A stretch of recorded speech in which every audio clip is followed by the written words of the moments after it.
Hey YouTube, what's up? It's your boy Sean here again. I'm Sean's Rabbitry and Aquaponic produce, and we're back with another Aquaponics video. Now today we're going to be touching on the subject of chop 2. We're going to explain what that means, because in the last few videos a number of persons asked that they would like to see how our pumping system is set up and how the water gets moved around. So we're going to deal with that today, and I'll give you a little update on how the plants are coming along. So stay tuned. We'll be back right after the intro.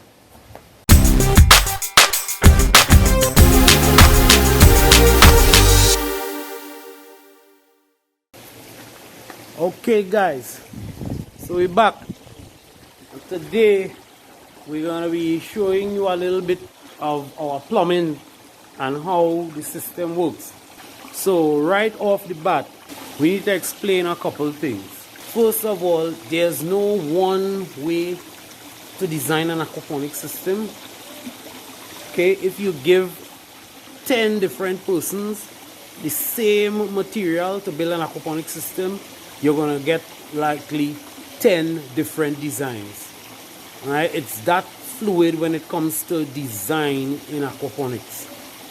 However, there are certain key elements that must be present in an aquaponic system for it to function properly. Okay, and now that's a whole different video. I'll deal with that in another segment.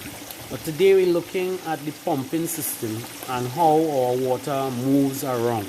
Now, one general concept you need to have in mind when you're thinking about aquaponic systems and design is that you want to change out the entire volume of your fish tank at least once every hour.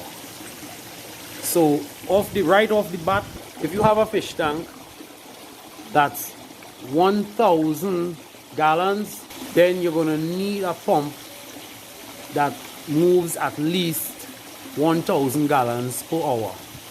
That's how pumps are rated, gallons or liters per hour or per minute or things like that. So you could use those ratings to calculate what size pump you're going to need minimum for your system.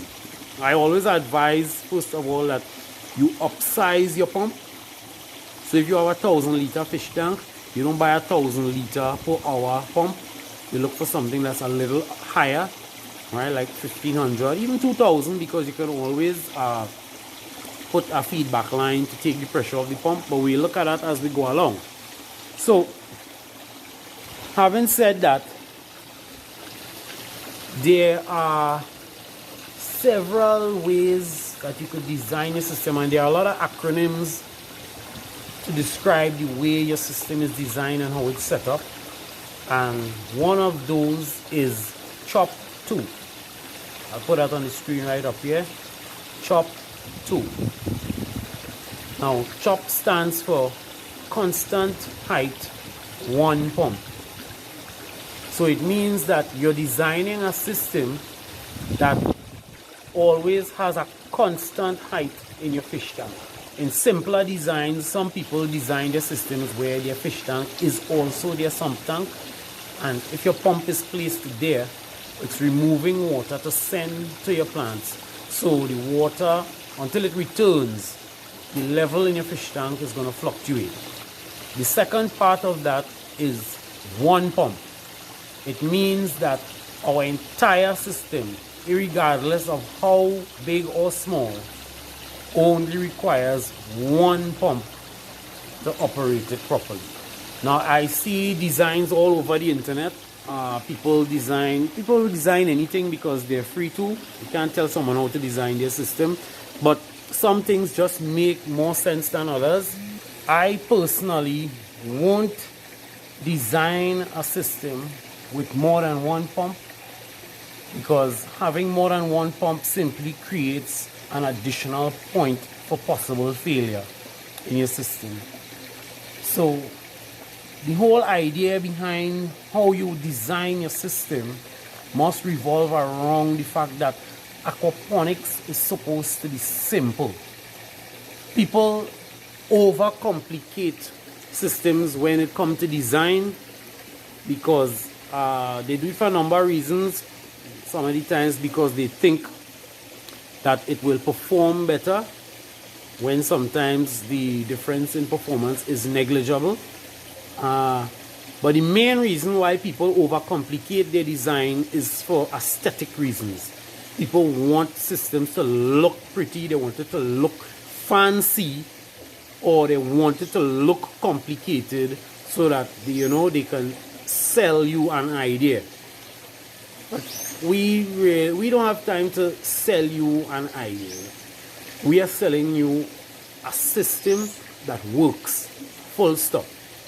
And our system here is proof of concept, because anyone who has visited us, they see firsthand, and from the videos as well, you'll see firsthand that our system works, because we grow a wide variety of crops here, and this is just a demonstration system to let you know what is possible in aquaponics.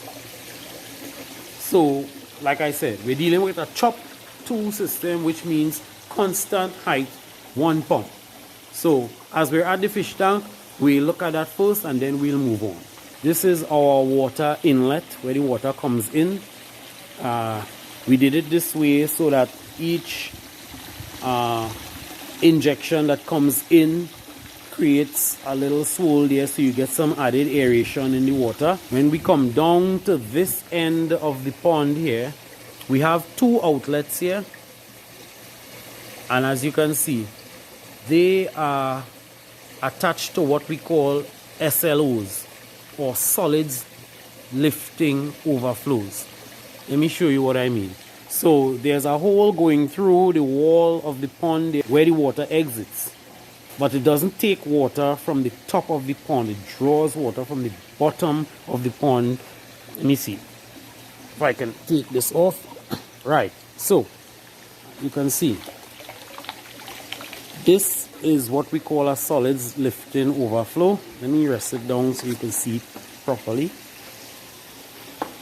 Right, it's basically a straight pipe with an end cap at the end, and there are holes at the bottom, so it draws water from the bottom all the way up the pipe and out to the filters.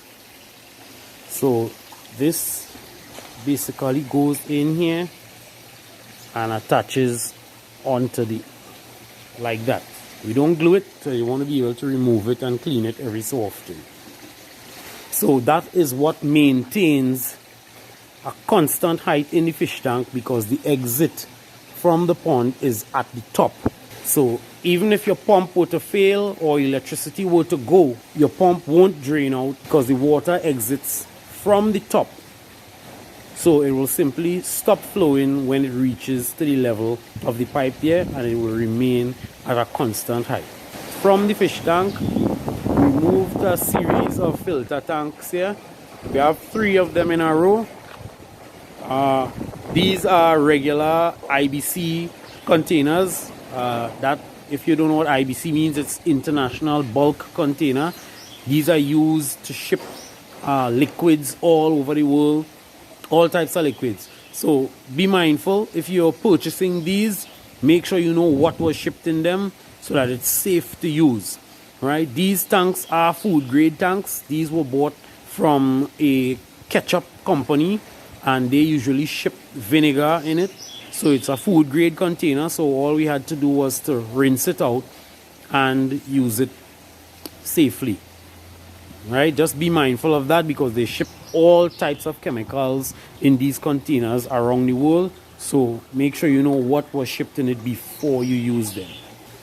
The first tank here is a type of swirl filter where the water swirls around, so all of the solids settles to the center at the bottom, and we drain it out occasionally. From there, the water moves on to another finer solids filter, which has mostly bird netting and shade cloth and things like that. And then the third one that acts as a fine solids filter as well as an additional biofilter. There's a lot of material in there, like sponge and shade cloth as well and things like that. So that water has to pass through 3 different sets of filters before it exits via these 2 lines here. These 2 lines then track along here and into our sump where our pump is located. In our sump here is where our one pump is located. I don't think you'll be able to see that pump very clearly. The water is quite red. I recently added some iron chelate to the water, so it's a bit red right now, so it'll be a bit difficult to see the pump. But that pipe, that line coming up there is the line coming from the pump, and this is the feedback line to release the pressure from the pump, because the pump is too powerful for all of the outlets that we have going to our grow beds and the fish tank. Okay, before we continue, let me explain a bit more about the Chop 2 design. Now, there are different schools of thought on which system is the best. My personal opinion is that no one particular system is the best. It depends on your space and what you have to work with. The Chop 2 design works best for us simply because in the simpler designs, you're limited to how high you can put your grow beds. Because in a Chop 1 design, all of the water that goes to your fish tank has to flow through your grow beds and then to your sump before the pump sends that water back to the fish tank again. The problem with that is that you have to have your system on a type of gradient, meaning that the fish tank has to be higher than the grow beds, and the grow beds have to be higher than the sump in order for the water to flow from one to the other. So the water flows from your fish tank via gravity down to your grow bed, and then via gravity down to your sump. The main benefit of our Chop 2 system is that you don't have to pay any attention to the height or level of any of your grow beds, because the water that comes to the grow bed isn't flowing directly from the fish tank. It's coming from the sump under pressure from the pump. So you can have multiple grow beds at multiple varied heights, as long as that height doesn't exceed the head height of your pump. When I say that, I mean that every pump has a head height rating, a maximum head height. So if they say the head height of your pump is 10 feet, then you can't expect to pump water higher than 10 feet. Right? There are a lot of things, there are other things that could factor in there to influence things like that, but that is the base where you're starting. If you're starting with a pump that has a head height of 10 feet, then it makes sense not to design a system that has grow beds higher than 10 feet, okay? Because you're not going to get any water to those grow beds. So with that in mind, we have 4,000, I think it's 4,250 gallons per hour pump, something like that. It's a powerful pump, because this system is fairly large, but we probably use about half that power. So I showed you we have a feedback line there that some of the water that the pump is sending up is thrown off directly to the side and recycled within the sump itself, so that it doesn't send the full pressure of the pump forward to the grow beds. If you did that, what would happen is that you'd have a case where when all of the lines are filled and the grow beds are set at a particular flow, that excess pressure would feed back and damage your pump. Over time, you would tear up your pump. You'd have to change your impeller quite regularly if there's too much feedback pressure on the pump itself. So you need to release that. So that is on the technical side. Let me get to the fun things now.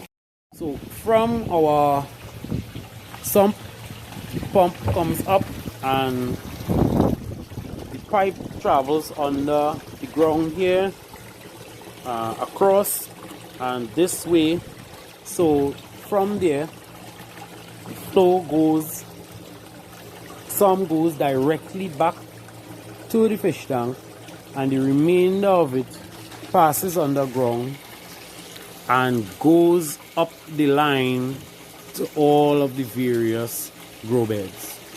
If we go along this line here, you'll see that each grow bed has a tap that comes up, bringing the water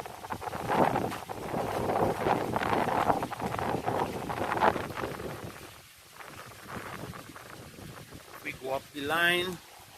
Every grow bed has its inflow. Same here.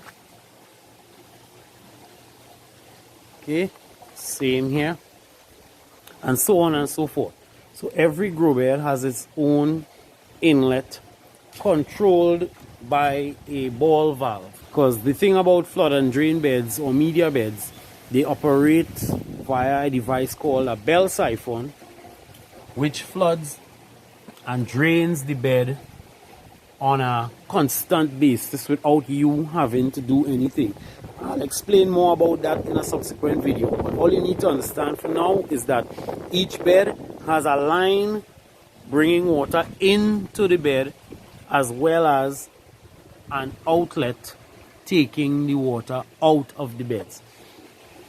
We're over on the opposite side now, and you can see that each grow bed has a drain pipe.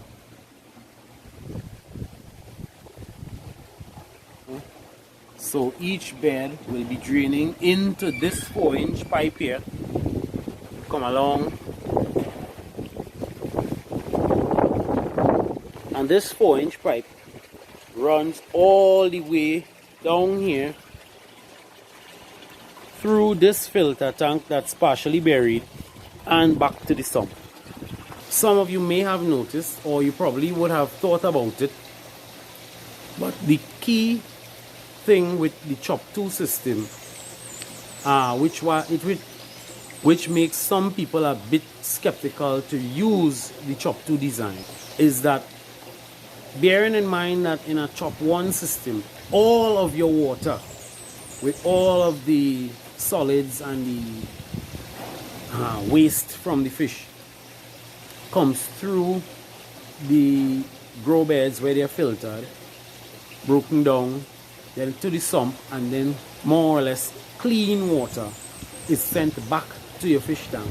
In a chop 2 system, the water flows from the fish tank through your filters to the sump, where the pump sends that water, and the flow is split. That's why it's called a chop 2. The flow is split into 2. Half of the water goes to your grow beds, and half of the water containing all of the nutrients goes back to your fish tank. Now, with that in mind, a lot of people are skeptical about using a chop 2 system. The trade-off is that you get excellent growth in your grow beds, but some of the nutrient water goes back to the fish tank. But the difference that it makes is negligible if you have the correct flow rate changing out the water. Because remember, you can control how fast the water from your fish tank changes out. So, like I said, if you have an upsized pump, then you can make sure that the water changes out more than once, or at least 1 point something parts per hour, so that you have an efficient removal of solids and nutrients that are produced by the fish. So guys, I hope that this information was useful. If you guys are thinking about designing your own system, definitely there are some things in there that you need to consider. What I'll do now, I'll quickly give you guys a small tour of the system. Let me show you the plants that we put in last week and see how much they've grown. Okay, so firstly, this is the raft bed where we had the celery. As you can see, this is the original spacing that we had on the boards. I changed the spacing on this first board. I drilled out some more holes so that we can fit more plants into the same area, because celery doesn't take up that much space. So we got almost all the celery to fit on one board. This second board will be drilled out today to double the amount of celery that can hold on that. And this final board here, I included a combination of lettuce, some pak choy, and some cauliflower as well. So we're going to be monitoring these over the next week or so and do a comparison between the pak choy and cauliflower planted in the raft bed compared to those that were planted in the media beds. Okay, we have from the first media bed here going up the line, you see we have some nice pak choy plants here. They're really green and nice. We planted some bodhi. I think some people call it string bean, but we call it bodhi. Have some of that here. I usually run a small trellis on the side here to allow them to run up. Our pepper plants nicely. This is a pack of chelated iron that I bought this week. This is the one that's red in color. This one is called the EDDHA iron chelate. Alright, this is actually the best chelate to use. It's the most soluble of all. If you don't know the reason for chelate, iron chelate is normally added to aquaponics because that's one of the elements that isn't normally present in aquaponics. A deficiency of it is normally seen by a yellowing in the leaves of the plants. Now if we look at these peppers here, you can see some of the leaves there are yellowing. That is usually a sign of iron or magnesium deficiency. So we've touched up on both. Right, so on this side of the NFT, we've planted out the scythe. They're growing really nice. They've shown good growth since planted. They've more than doubled in size since we planted them. On the right side here, we planted some new celery plants. So they're now coming on. They're only in the system a couple of days now. So we'll keep an eye on how those come along. The remainder of grow beds here, we have some pak choy, more pak choy, and more pak choy. Now you can clearly see a difference in the size between these and these, and they're from the same tray of seedlings, but they were planted into the system about 4 or 5 days apart. And you can see the difference in growth there. Okay, we have our bed here with our cauliflower. They're coming along nicely. They have doubled in size since last week. This was the last set of pak choy we put into the system. You see they're looking a bit small and a bit droopy, right? Suffering a little shock, but they'll recover and they'll be back on track. Then we have this bed here with pak choy again. This was the first bed we planted, so they're looking nice.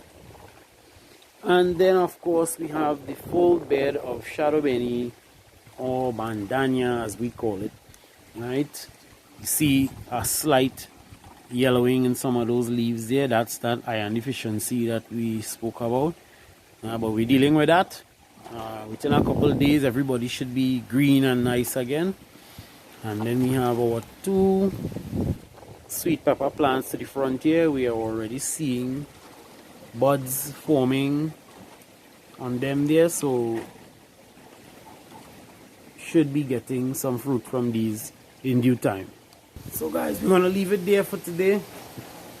I don't know where you guys are located, what the weather is like, but it's another hot one here in Trinidad and Tobago. It's extremely hot today, quite sticky.